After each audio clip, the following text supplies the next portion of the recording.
Ya, ada sanksi. Bismillahirrahmanirrahim. Assalamualaikum warahmatullahi wabarakatuh. Alhamdulillahilladzi hadana li hadza wa ma kunna linahtadiya laula an hadanallah. Wassalatu wassalamu ala Rasulillah wa ala alihi wa ashabihi ajmain wa man tabi'ahum bi ihsanin ila yaumiddin. Amma ba'd. Subhanaka la ilma lana illa ma 'allamtana innaka antal alimul hakim. Bapak-bapak, ibu-ibu dan saudara-saudara sekalian yang berbahagia, Ketua DKM dan pengurus Masjid An-Ni'mah serta jamaah sekalian yang saya cintai karena Allah Subhanahu wa taala. Tadi sedikit saya meluruskan, disebutkan oleh Bapak moderator saya sebagai doktor gitu ya. Itu mungkin kurang info, maksudnya saya sama sekali tidak bergelar gitu ya. Pengalaman dakwah di antaranya 24 tahun berdakwah di kota Jeddah di Arab Saudi sebagai pengajar di Jeddah Dakwah Center, salah satu Islamic Center yang berada di kota Jeddah. Pengurusnya adalah mereka para relawan yang bekerja sehari-harinya. Di pagi hari itu ada yang sebagai dosen, ada yang sebagai insinyur di Saudi Airlines, ada juga sebagai karyawan di kantor Telkom di Saudi gitu ya. Tapi mereka punya semangat Islam ghirah yang tinggi sehingga di sore harinya mereka menjadi relawan di kantor Islamic Center. Di samping juga mereka mendatangkan para dai dari Indonesia, dari Filipina, dari Pakistan, dari India, dari Bangladesh, dan lain sebagainya untuk berdakwah kepada komunitas mereka masing-masing. Alhamdulillah untuk orang Filipina hampir setiap hari selalu ada saja yang datang ke kantor untuk bersyahadat, untuk masuk Islam. Tausiah pagi hari ini berjudul Mereka Menanti Kita. Ini nama sebuah judul buku kecil ya, yang kebetulan saya susun. Waktu itu ketika saya berada di Jeddah, biasanya 3 bulan di sana, 6 bulan di Indonesia. Ketika sedang berada di Jeddah, sudah waktunya harus pulang ke Indonesia, tapi ada urusan-urusan birokrasi di sana yang menyebabkan saya belum bisa pulang. Jadi tertunda waktunya gitu ya. Yang seharusnya bisa pulang. Ala kulli hal, dengan adanya waktu di sana, akhirnya menyempatkan untuk menulis buku sambil menunggu birokrasi itu selesai. Saat itu alhamdulillah ada 3 buku yang alhamdulillah berhasil ditulis dalam waktu 3 bulan. Yaitu buku ini Mereka Menanti Kita, ada juga buku Surat-Surat Cinta judulnya, dan ada juga judul buku Rumahku Surgaku. Adapun judul Mereka Menanti Kita ini ada beberapa, buku ini kumpulan dari artikel. Yang pertama berjudul Jalan Lurus. Sudah pernah saya sampaikan di tempat lain. Kemudian tentang orang-orang yang paling merugi. Kemudian ada lagi artikel dengan judul Jadilah Dokter Bukan Hakim. Kalau Jalan Lurus tuh menceritakan tentang kita setiap hari berdoa minta ihdinas siratal mustaqim gitu ya. Minta kepada Allah petunjuk hidayah ke jalan yang lurus.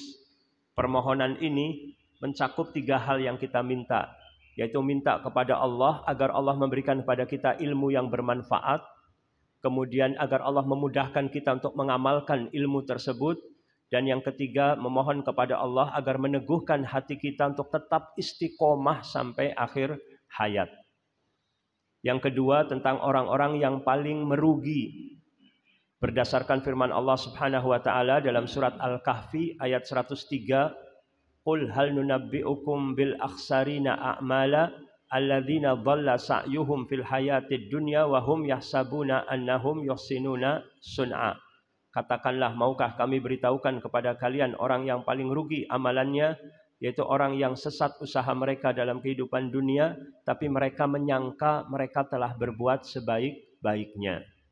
Di sini menjadikan kita untuk selalu terus mengevaluasi diri, terus menuntut menggali ilmu, dan terus banyak berdoa kepada Allah agar memperlihatkan kepada kita kebenaran sebagai satu kebenaran, dan agar Allah memberikan kekuatan kepada kita untuk mengikutinya.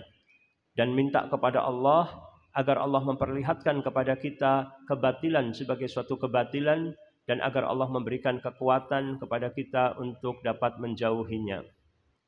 Lalu artikel yang ketiga berjudul "Jadilah dokter bukan hakim". Jadilah dokter bukan hakim. Seorang hakim itu yang memutuskan perkara. Ini salah, ini benar, yang salah dihukum sekian, itu hakim gitu ya. Tapi kita sebagai aktivis muslim ya, sebagai pendakwah, kita semua setiap muslim harus jadi pendakwah. Tapi pendakwah itu tidak mesti harus ceramah di mimbar, di podium gitu ya. Berdakwah dengan secara pribadi, berdakwah juga secara teladan, menjadi teladan bagi keluarga dan orang di masyarakat. Itu sebagai suatu dakwah juga.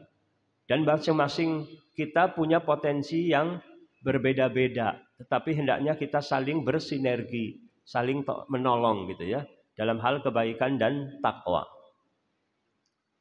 Maka seorang pendakwah, aktivis dakwah ini hendaknya menjadi seorang dokter.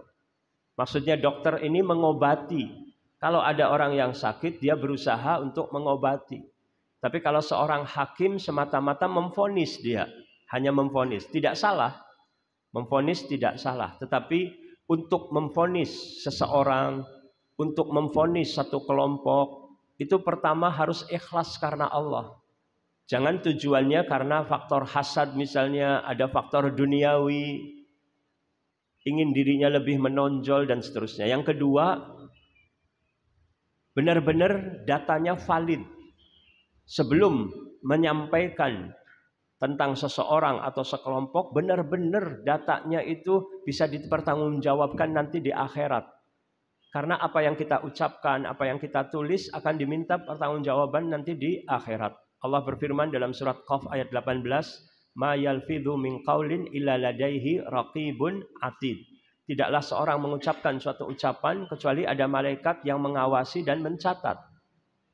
Yang ketiga, hendaknya seorang sebelum memvonis mempertimbangkan antara maslahat dan mafsadahnya. Likulli maqamin maqal. Di setiap tempat ada ucapan tertentu. Ada kata-kata hikmah, laisa kullu ma yu'lamu yuqal. Tidak setiap yang diketahui itu boleh diucapkan. Wa laisa kullu ma yuqal yuqalu likulli rijal. Tidak setiap yang boleh diucapkan berarti boleh diucapkan kepada setiap orang. Wa laisa kullu ma yuqalu li ba'dzir rijal yuqalu fi kullil ahwal. Tidak setiap yang boleh diucapkan kepada sebagian orang berarti boleh diucapkan pada setiap keadaan. Jadi harus dipertimbangkan di mana tempatnya kita berbicara tersebut. Tapi yang lebih pokok adalah bagaimana kita memperbaiki, mengobati. Kata-kata nasihat itu berasal dari bahasa Arab, dari kata nasaha, yang secara bahasa itu bisa berarti memurnikan, membersihkan sesuatu dari kotoran. Yang kedua, arti nasaha itu juga bisa berarti menjahit. Menjahit baju yang robek misalnya ya. Mengumpulkan sesuatu dijahit sehingga menjadi baik. Itulah pengertian dari suatu nasihat. Artinya adanya keinginan dari kita ini untuk kebaikan bagi orang lain, kebaikan bagi masyarakat. Maka orang yang memberikan nasihat harus juga jeli bagaimana cara mengungkapkan nasihat itu sendiri. Caranya harus dipelajari juga supaya orang tidak salah paham. Ada adab-adabnya. Bahkan saya sempat juga menulis satu buku judulnya Adab-adab Nasihat atau dikasih judul Fikih Nasihat. Mungkin ada 250 halaman khusus membahas tentang masalah adab-adab nasihat. Karena ketika seorang salah dalam hal menerapkan, memberikan nasihat, orang bisa lari dari kebenaran. Sedangkan Nabi SAW berpesan, janganlah kalian ini menjadi orang yang membuat orang lain lari dari kebenaran. Kemudian artikel lainnya juga ada tentang kisah Ammar Bugis. Ini diantara hikmahnya saya terlambat pulang ke Indonesia. Saya berkenalan di Jeddah dengan seorang anak muda yang secara fisik lumpuh total. Dari kepala, ujung kepala sampai ujung kaki lumpuh dari usia 2 bulan. Dari lahir 2 bulan. Waktu itu ayahnya Dr. Haytham Bugis, seorang dosen di King Abdul Aziz University, sedang ngambil sekolah S3 di Amerika. Bawa istrinya, lahirlah Ammar Bugis di Amerika. Setelah 2 bulan ternyata lumpuh total. Nama penyakitnya Wernicke-Hoffmann. Menurut para dokter tidak mungkin anak ini bisa hidup lebih dari 2 tahun. Tapi Allah Maha Kuasa atas segala sesuatu. Wallahu ala kulli syai'in qadir. Kita tidak boleh putus asa dari rahmat Allah. Alhamdulillah Allah berikan kesempatan Ammar ini hidup sampai sekarang. Beliau lahir tahun 1986. Sampai sekarang hidup. Alhamdulillah Allah berikan kelebihan. Hafal Al-Quran 30 juz ketika usia 13 tahun. Sekolah bahkan sampai sekarang mau ambil gelar doktor. Dan ternyata dia lumpuh seperti tadi tidak menjadi beban bagi masyarakat, bagi keluarganya. Dia aktif bekerja mencari nafkah, menjadi wartawan. Bagaimana nulisnya Pak Ustadz? Wartawan kan harus nulis. Dia lumpuh, tidak bisa digerakkan semua.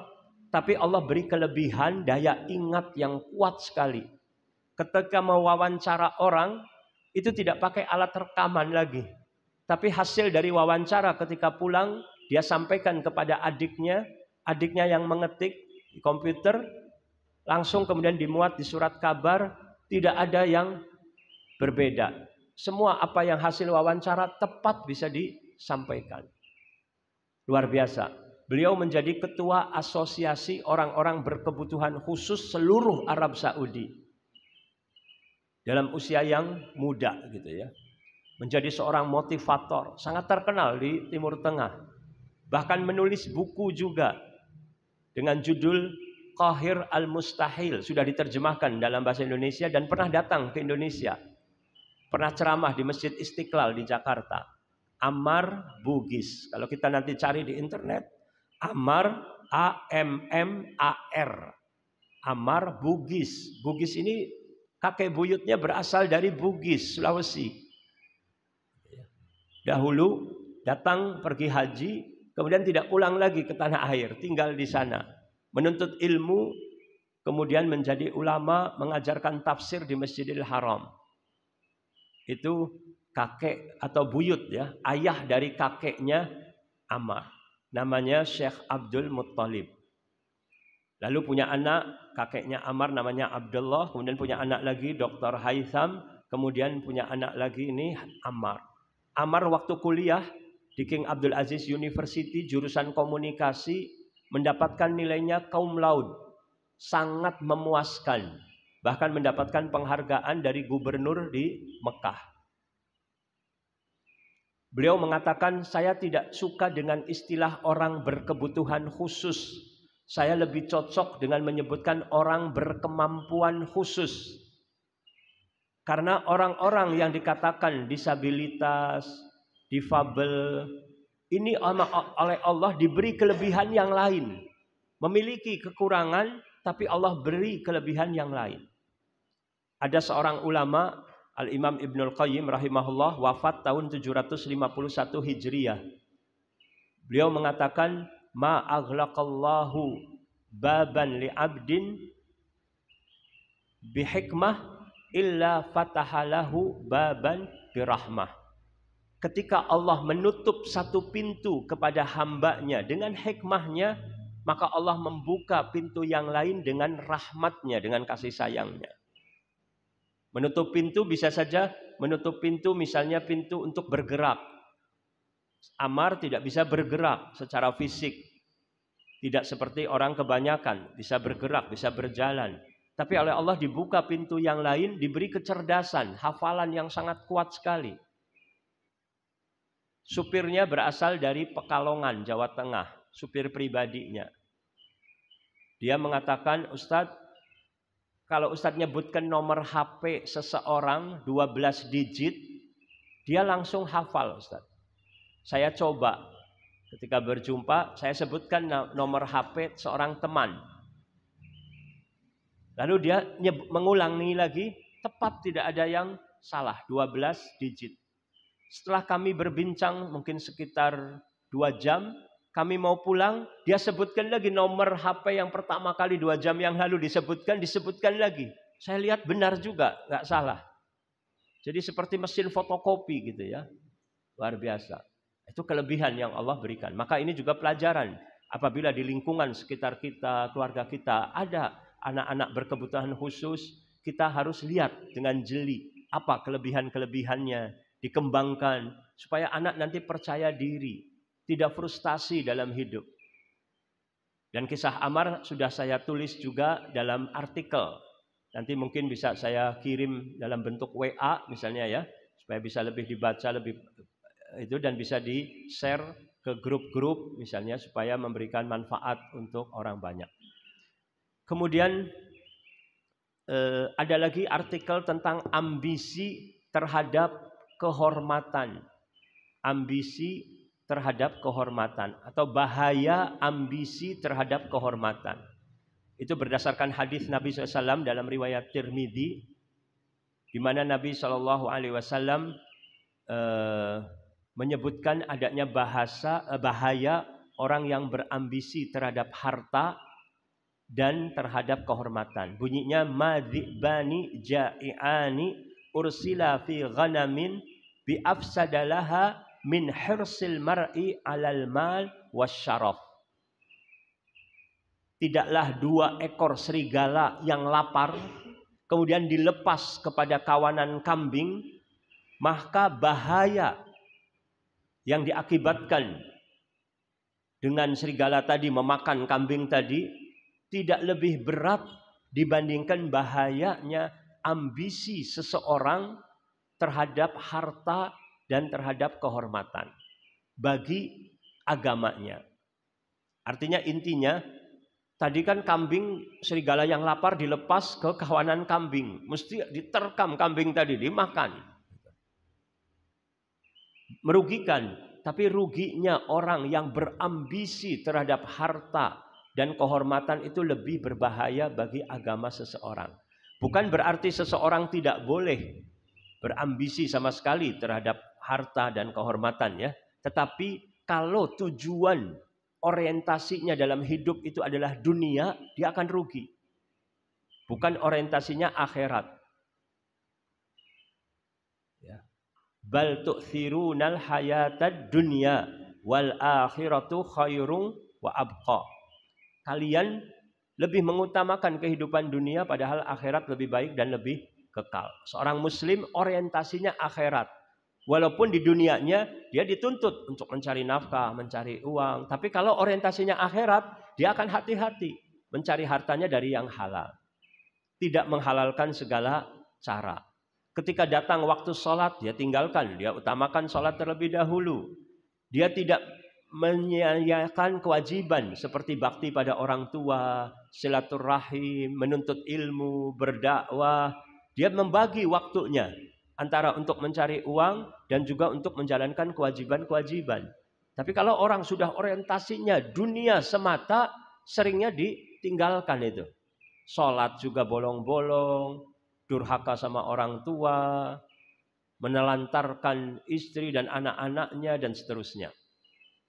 Ini tentang bahaya terhadap harta dan terhadap kehormatan. Kehormatan itu apa?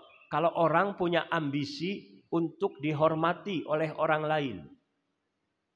Seperti ingin punya pengikut yang banyak, orang supaya taat kepada dia, punya pengaruh, punya kedudukan, yang akhirnya untuk mendapatkannya dia menghalalkan segala cara dengan memfitnah, menjegal orang lain, dan kalau sudah duduk di satu tempat yang dia inginkan tidak mau mundur, berusaha juga bagaimana caranya dia juga menjegal orang lain supaya dia tetap statusnya langgeng dan tidak turun-turun misalnya.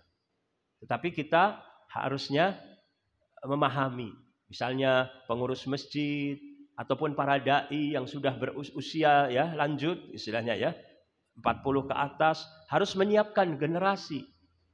Kaderisasinya harus ada. Gimana anak-anak muda kita dilatih. Kita prihatin. Sekarang sholat subuh tidak kita lihat anak-anak misalnya. Anak-anak kecil rajin ke masjid, tapi biasanya usia-usia TK, usia SD. Tapi ketika sudah SMP, SMA, sudah hilang dari masjid, tidak ada. Bagaimana upaya kita juga memberikan semangat kepada anak-anak kita untuk rajin sholat 5 waktu di masjid dengan cara motivasi dan didoakan. Bukan dengan cara doktrin, dipaksa. Akhirnya nanti hanya terpaksa saja, tidak dari hati. Dan bagaimana pengurus masjid juga supaya sabar terhadap anak-anak. Kadang anak-anak berisik, kita bentak-bentak, anak nggak mau akhirnya ke masjid. Saya dimarah-marah. Tapi bagaimana caranya orang tua bawa anak itu, jangan dilepas sendiri, akhirnya teriak-teriak, dibawa, duduk di sampingnya misalnya, supaya tidak lari-lari, tidak berteriak-teriak, diberitahu adab-adab di masjid dengan baik. Nah, ini penting bagi orang tua untuk membiasakan. Tapi bagi orang tua ya, seandainya bawa anak usia SMP ke masjid, tapi dia tidak mau duduk di samping kita, nggak apa-apa. Kalau anak masih SD, TK, wajar. Dia juga nggak mau tinggal pisah dengan ayahnya. Tapi kalau udah usia SMP, biasanya malu dia kalau bersama ayahnya. Dia sangka saya udah besar, sangka anak manja ini. Jadi dia menghindar. Saya pernah ada seorang ayah ngeluh ke saya, anak saya kalau saya ajak sholat di samping saya, dia lari pergi cari tempat yang lain. Saya sedih sekali. Saya temuin anaknya, kamu mungkin malu dikatakan udah besar kok masih tetap di samping ayah misalnya. Iya katanya gitu. Artinya tapi kita beri semangat ke anak supaya jangan malu. Bukan berarti kamu dikatakan anak kecil, kamu dampingi orang tua. Tapi orang tua juga diminta supaya memaklumi kalau anaknya tadi seperti ada jarak tadi, tidak mau berdampingan, tidak apa-apa. Atau kalau bapak-bapak nganter anak ke sekolah naik motor atau naik mobil, seringkali anak itu sebelum sampai di depan sekolah, Pak, turun di sini saja Pak. Padahal masih 20 meter dari sekolah atau 50 meter. Biar saya jalan. Kalau kita suudzon, tersinggung, baper gitu, bawa perasaan, kamu nggak mau punya ayah seperti saya, malu gitu kan. Padahal nggak gitu. Dia nanti takut diejek oleh teman-temannya. Wah, kamu udah besar masih diantar sama bapak, nggak berangkat sendiri misalnya. Itu. Masalahnya seperti itu. Ya. Intinya tadi bahwasanya bahaya ambisi terhadap kehormatan tadi kalau orang itu tujuannya duniawi. Sehingga tadi menghalalkan segala cara, tidak pegang prinsip dalam hidup, tidak ada teman yang langgeng, tidak ada musuh yang langgeng. Yang ada adalah kepentingan. Hari ini jadi teman, besok jadi musuh, lusanya lagi jadi teman lagi. Tapi tidak ada prinsip-prinsip yang dijadikan patokan dalam hal berteman. Terakhir, judulnya Mereka Menanti Kita, yang saya jadikan judul buku ini, mengisahkan tentang seorang dokter yang berasal dari Kuwait. Namanya Dr. Abdurrahman Sumaid. Dokter ini ketika masih remaja terbiasa dengan amal-amal sosial. Dia melihat di Kuwait itu banyak kuli bangunan yang kalau kerja di bangunan itu mau pulang ke mesnya, ke asramanya naik taksi. Nunggu taksi itu kadang lama. Akhirnya dia dan teman-temannya sepakat, kita urunan, patungan, beli mobil, lalu kita antarkan mereka ini dengan gratis untuk dapat pahala. Bergantian yang bawa mobilnya, hari ini Abdurrahman, besok Muhammad, besoknya lagi Said, Mahmud gitu. Mereka urunan.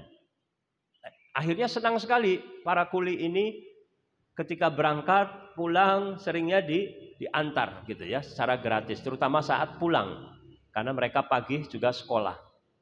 Ini menunjukkan ketika anak itu dari remaja sudah terbiasa dengan amal-amal kebajikan, akhirnya ketika sudah dewasa pun sudah terbiasa. Abdurrahman ini sekolah di Baghdad, di Irak, dokter. Lalu ambil lagi spesialisasi di Liverpool, di Inggris. Kemudian ambil lagi studi lagi, ambil doktornya di Kanada. Jadi sudah doktor pula. Akhirnya kembali ke Kuwait, bekerja di rumah sakit dengan gaji yang besar gajinya. Suatu hari di benua Afrika ada kelaparan. Ada kelaparan. Banyak orang yang meninggal dunia karena kurang gizi. Saya lupa tahun berapa ya. Tapi beliau itu wafat tahun 2013, usianya 65 tahun. Pada saat 2013. Ketika itu beliau masih usia sekitar 30-an, ya, 30-an. Akhirnya beliau berangkat cuti, ambil cuti, pergi ke Afrika untuk ngobati orang-orang yang sakit. Terima kasih Pak. Meskipun yang sakitnya bukan muslim. Misalnya ya. Orang-orang musyrik, orang kafir, tapi ada kemanusiaan. Dia mengobati orang-orang yang sakit. Alhamdulillah dengan dia melakukan pengobatan ini, dia berinteraksi dengan masyarakat di Afrika. Banyak mereka ini yang tertarik dengan Islam. Padahal dokter tidak sengaja-sengaja antusias, maksudnya kamu masuk Islam apa tidak, tapi dengan akhlak yang mulia. Orang terkesan, oh ini muslim seperti ini. Waduh. Dia tanya-tanya, dijelaskan tentang Islam, padahal beliau latar belakangnya umum, bukan sekolah di pesantren atau di sekolah agama gitu ya. Tapi punya, dasar-dasar agama punya. Alhamdulillah banyak yang masuk Islam lewat beliau. Sampai ketika beliau sedang duduk dengan murid-muridnya, para mu'alaf ini, murid-muridnya mengatakan, wahai dokter, mengapa Anda kok baru datang ke tempat kami ini sekarang-sekarang ini, enggak dari dulu-dulu? Mestinya Anda itu datang dari dulu, katanya. Anda ini nggak benar gitu. Kenapa? Karena banyak dari orang tua kami sudah meninggal dalam keadaan syirik, dalam keadaan kufur kepada Allah. Kami sedih gitu kan. Benar-benar dari hati mereka spontanitas gitu ya. Tapi bayangkan kalau kita posisinya menjadi dokter tadi, sudah berbuat luar biasa, mengorbankan waktu, harta, tenaga, pikiran, tahu-tahu disalahin lagi. Kenapa nggak datang dari dulu gitu? Bukannya dokter terima kasih Anda sudah melakukan kebaikan. Nah, ini resiko orang yang berbuat baik terkadang tadi. Tapi kalau orang mukhlis, ikhlas karena Allah, berbuat baiknya karena Allah, dia tidak kecewa. Ketika orang tidak berterima kasih, ketika orang tidak membalas kebaikannya, tidak masalah karena dia tidak mengharapkan sama sekali. Innama nut'imukum liwajhillah la nuridu minkum jazaa'an wala syukura. Tidak mengharapkan balasan atau ucapan terima kasih saja tidak. Itu indikasinya kalau orang itu ikhlas karena Allah. Tapi kalau karena dunia, akhirnya banyak kecewa. Waduh, saya sudah banyak berkorban, kok dia malah menyalahkan saya dan seterusnya. Dokter apa sikapnya? Ikut menangis pula bersama jamaahnya. Merasa berdosa juga, merasa bersalah juga. Beristighfar. Yang lalu ketika dia pulang ke negerinya, dia mengajukan pensiun dini. Pensiun, padahal masih usianya 35 tahun. Sudah ambil pensiun. Biasanya orang pensiun umur 60, 58 atau 55 minimal gitu ya. Masih panjang karirnya. Tapi dia sudah istikharah, sholat, istikharah, mantap untuk menggunakan sisa umurnya di jalan Allah Subhanahu wa taala, mewakafkan hidupnya untuk di jalan Allah Subhanahu wa taala. Akhirnya beliau membuka satu yayasan dengan nama Lajnah Muslim Afrikia, yang dengan berjalannya waktu akhirnya diubah juga nama yayasannya dengan nama Al-Aun Al-Mubashir. Alhamdulillah dibantu oleh tim, beliau dan timnya berangkat ke Afrika, berdakwah di sana, bukan hanya di satu negara di Afrikanya, tapi seluruh satu benua yang terdiri dari berbagai macam negara. Itu proyek mereka kerjanya untuk Afrika secara umum. Dakwah dengan dakwah bilhal terutama. Ada dakwah tuh dengan bil maqal gitu ya, ucapan, ada dakwah bilhal.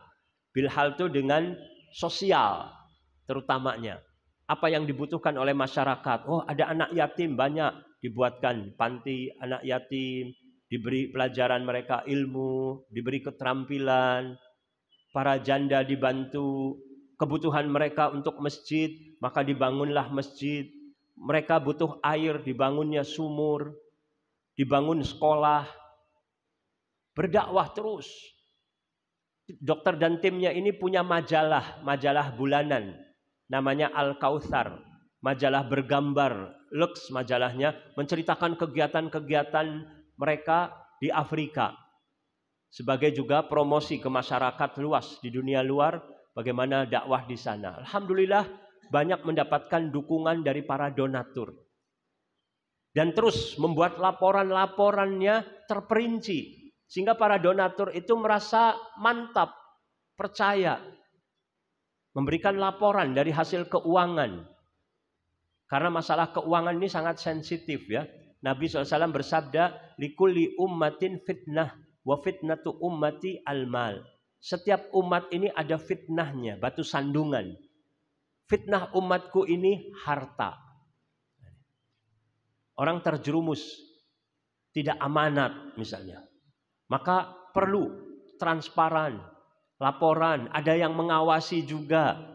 Untuk menghindari pengaruh hawa nafsu setan yang akhirnya adanya penggelapan-penggelapan dalam menggunakan uang umat.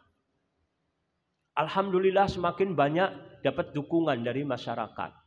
Selama 29 tahun dengan izin Allah berhasil mengislamkan 11 juta orang.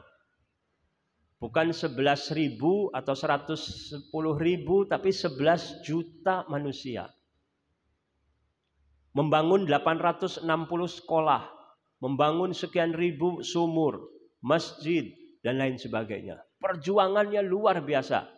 Alhamdulillah istrinya pun ikut mendukung. Nah, ini penting ya, suami perlu juga, kalau suami aktif, istri juga supaya memotivasi suami untuk aktif gitu ya. Jangan jadi penghalang. Karena sebagian manusia itu bisa jadi istri dan anak itu bisa jadi musuh kalau menghalangi suami dan ayah dari jalan Allah gitu ya. Tapi bagaimana caranya, suami juga harus bertanggung jawab, berbuat baik kepada istri sehingga istri akan mendukung.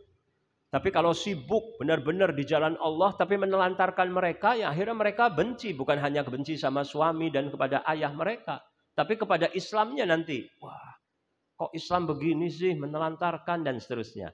Maka harus kita bisa bagi waktunya. Walaupun mungkin waktu kita sedikit untuk keluarga, tapi waktu yang berkualitas. Dan selalu terus dekat, ada hubungan yang dekat dengan istri dan anak. Jadi ada kata-kata pepatah, di belakang laki-laki yang sukses itu pasti ada seorang perempuan yang hebat. Artinya di belakangnya sebagai motivator, memotivasi suaminya. Sebagaimana Ummul Mukminin Khadijah radhiyallahu anha memotivasi Nabi Muhammad sallallahu alaihi wasallam dalam perjuangan Islam. Jadi begitulah seharusnya kaum wanita bersemangat. Bagaimana keluarga Sayyidina Abu Bakar As-Siddiq radhiyallahu anhu ketika ayah mereka itu hijrah bersama Nabi SAW bersembunyi di Gua Thur ya. Anaknya ada yang bernama Abdullah, setiap hari bawa makanan. Ada pegawainya juga Amir bin Fuhairah yang membawa gembalaan kambing untuk menghapus jejak Abdullah.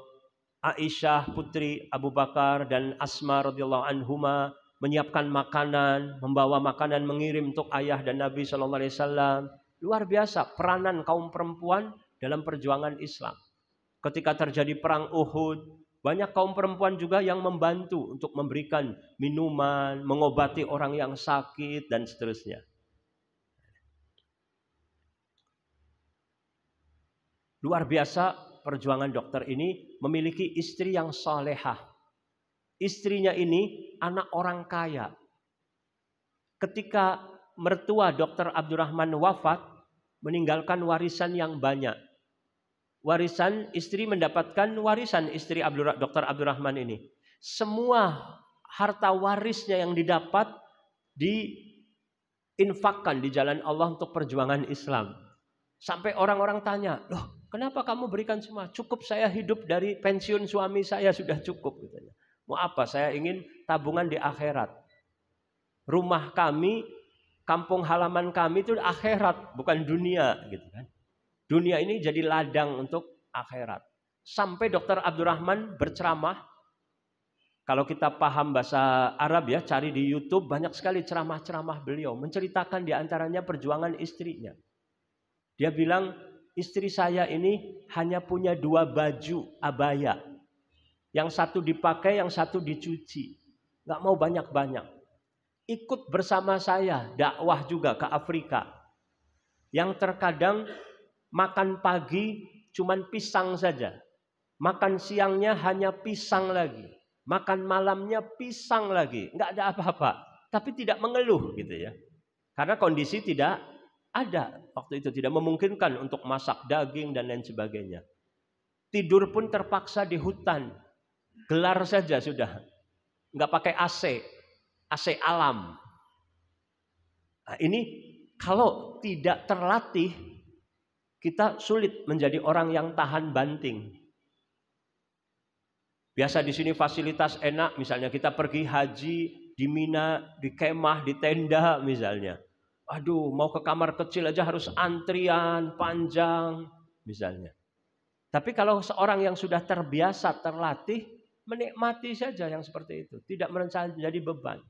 Makanya penting kita didik anak-anak kita untuk menjadi orang yang tahan banting.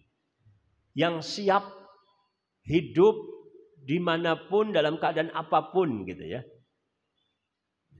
Tapi bukan berarti kalau seorang punya kemampuan untuk menggunakan fasilitas kita tidak mau, tidak. Tetapi artinya kalau dalam satu kondisi tertentu tidak memungkinkan untuk menggunakan fasilitas tersebut, kita siap, tidak jadi masalah.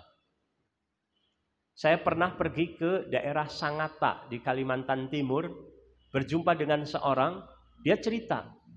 Dia bekerja di suatu perusahaan, jabatannya cukup tinggi, dia cerita. Kami ini berasal dari Jawa Timur. Kalau liburan Idul Adha kami mudik, atau Idul Fitri ya, mudik ke kampung. Ayah saya ini tinggalnya di kampung, rumahnya nggak ada AC. Kalau kami datang ke rumah ayah, anak-anak saya nggak ada yang bisa tidur di rumah orang tua kami karena nggak ada AC, kepanasan. Jadi kami tinggalnya di hotel. Kalau saya pribadi sih bisa tidur nggak pakai AC, tapi anak-anak kami ini nggak terbiasa gitu.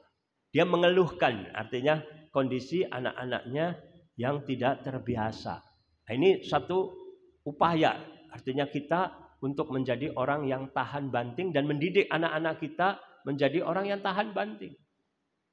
Karena orang yang sukses menurut para ulama adalah di antara cirinya, tandanya itu orang itu tahan banting.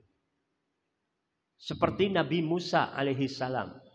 Waktu bayi, Fir'aun mengumumkan kalau bayi lahir laki-laki dari Bani Israel mau dibunuh.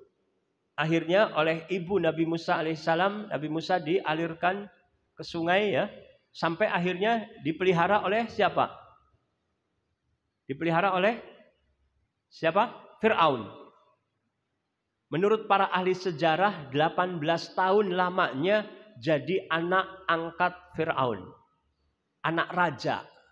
Bayangkan 18 tahun. Kita tidak bisa memastikan ya, tapi ada sumber-sumber yang menyatakan demikian. Berarti fasilitasnya mesti fasilitas kerajaan ini. Tidurnya, kasurnya bagaimana, empuknya, makanannya, pakaiannya, luar biasa dijadikan anak. Tapi ketika beliau dewasa, kemudian sempat memukul juga seseorang tidak sengaja sampai akhirnya meninggal, dikejar-kejar oleh Fir'aun dan tentaranya. Apalagi Fir'aun ini sudah curiga, menganggap bahwa Nabi Musa ini sebagai bahaya bagi kelanggengan kekuasaannya. Sampai lari ke negeri Madian. Ketika sampai di negeri Madian, melihat kerumunan orang sedang ngambil air ya, untuk ternak mereka. Tapi ada 2 orang perempuan berpisah dari kerumunan laki-laki. Ditanya oleh Nabi Musa, ada apa kalian berdua di sini perempuan?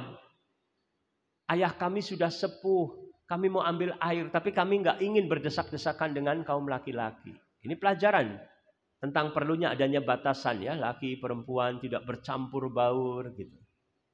Penting bagi para pengurus sekolah-sekolah Islam terutama ya, upayakan supaya kalau memang bisa ada kelas tersendiri untuk perempuan, kelas tersendiri untuk laki-laki. Kalaupun belum memungkinkan dipisah tempat duduknya gitu ya. Tidak bercampur gitu, laki perempuan. Kemudian main-main pukul memukul atau pegang memegang dan lain sebagainya, padahal ini sekolah Islam. Kembali Nabi Musa akhirnya menolong mereka. Nah, ini jiwa empatinya timbul ya. Walaupun tidak diminta, tolonglah, tapi melihat ada orang yang perlu pertolongan langsung dibantu, berikan. Dan tidak mengharapkan. Padahal Nabi Musa lagi lapar saat itu. Tidak mengatakan saya bantu, kamu kasih makan saya ya upahnya. Enggak. Walaupun akhirnya setelah beliau berdoa juga di bawah pohon, minta rezeki, minta makanan kepada Allah. Lalu datang salah satu perempuan tadi mengatakan bahwasanya ayah kami mengundang Anda untuk makan. Ya, akhirnya berangkat ke sana. Dalam cerita, bukan dalam Al-Quran ya, tapi diceritakan dalam tafsir itu bagaimana ketika perempuan itu lewat di depannya, sempat tersingkap, kena angin, terlihat betisnya. Nabi Musa menundukkan pandangan dan minta perempuan itu berjalannya di belakang, supaya menjaga pandangan mata. Tapi supaya tahu nanti ke belakang atau ke depan atau belok kanan, belok kiri, dari belakang lempar batu kerikil sebagai tanda. Artinya dalam perjalanan pun tidak ngobrol. Gitu. Sampai menjaganya, demikiannya menjaga supaya tidak menimbulkan fitnah. Gitu kan. Sampai akhirnya Nabi Musa ditawari apa? Ditawari untuk bekerja menjadi penggembala kambing. 8 tahun minimal, atau kalau mau lengkap 10 tahun nanti akan dinikahkan dengan salah satu anaknya. Akhirnya Nabi Musa pun menerima tawaran untuk bekerja menjadi penggembala kambing. Coba bayangkan, dari anak raja jadi penggembala kambing. Kalau tidak siap mentalnya, waduh gengsi, malu saya naik jadi penggembala kambing, gitu kan. Jangankan seperti itu. Orang yang terbiasa naik mobil saja, punya mobil, naik mobil, suatu hari mobilnya mungkin rusak, kemudian naik angkot, kadang malu ketemu orang, aduh naik angkot, gimana nih? Gitu. Harga diri saya nih jatuh misalnya. Tapi kalau orang santai saja tidak lihat bagaimana perkataan orang, mau naik angkot, naik sepeda, ontel, naik motor, tidak jadi beban. Ya intinya pelajaran dari kisah Dr. Abdurrahman Sumed ini menjadikan kita lebih semangat lagi untuk berjuang untuk agama kita, ya. Apa yang bisa kita lakukan untuk sisa umur kita ini supaya Allah memberkahi usia kita, umur kita, ilmu kita, harta kita. Fastabiqul khairat falyatana fasil mutanafisun, berlomba-lomba dalam kebaikan kita ini, ya. Wasari'u ila magfiratin min rabbikum wa jannatin arduhas samawati wal ardu uiddat lil muttaqin, bersegera dalam kebaikan. Itu saja yang bisa saya sampaikan, semoga bermanfaat. Sebelum ditutup, barangkali ada forum diskusi atau ada tambahan cerita yang memotivasi kita. Atau sedikit lagi, saya pernah berjumpa dengan anak muda. Namanya Idris, warga negara Mesir. Berjumpa di kota Nabi di Madinah. Waktu saya berkunjung kepada sahabat saya, Ustadz Abdullah Bane'mah, rahimahullah, belum lama wafat. Beliau itu lumpuh dari leher ke kaki, lumpuh. Malah saya menulis buku khusus tentang biografi beliau, ya, saat Hidayah Menyapa. Ustadz Abdullah menceritakan ke saya, saya mau kenalkan Anda dengan seorang dai muda, usianya masih 24 tahun.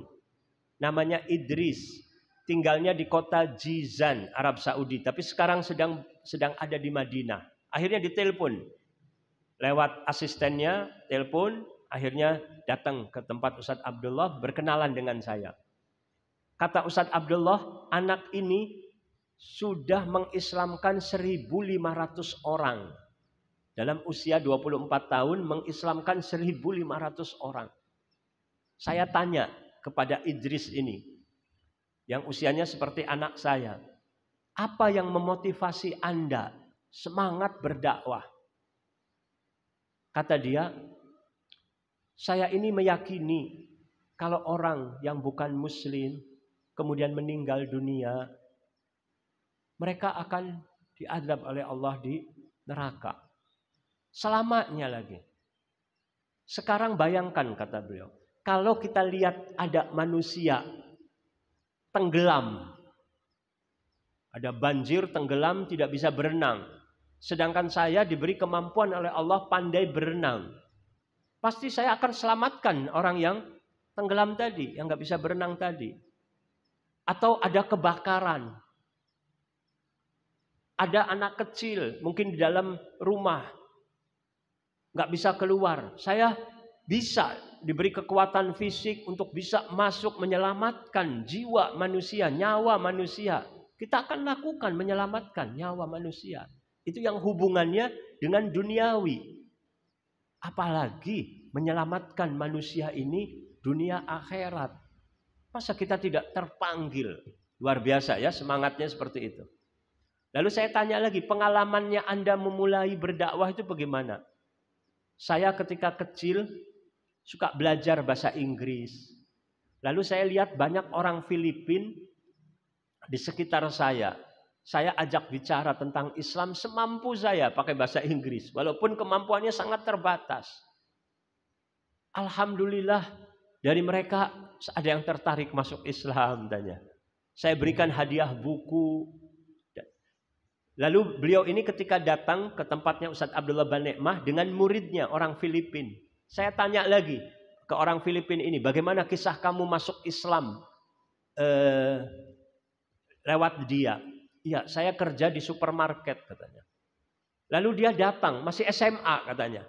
Datang ke saya mengajak masuk Islam. Saya nggak mau pindah agama, saya benci sama Islam. Dia kasih buku. Dikasih buku pakai bahasa Filipina. Ya saya terima aja lah basa-basi. Kalau saya tolak barangkali dia tersinggung. Tapi saya simpan di laci.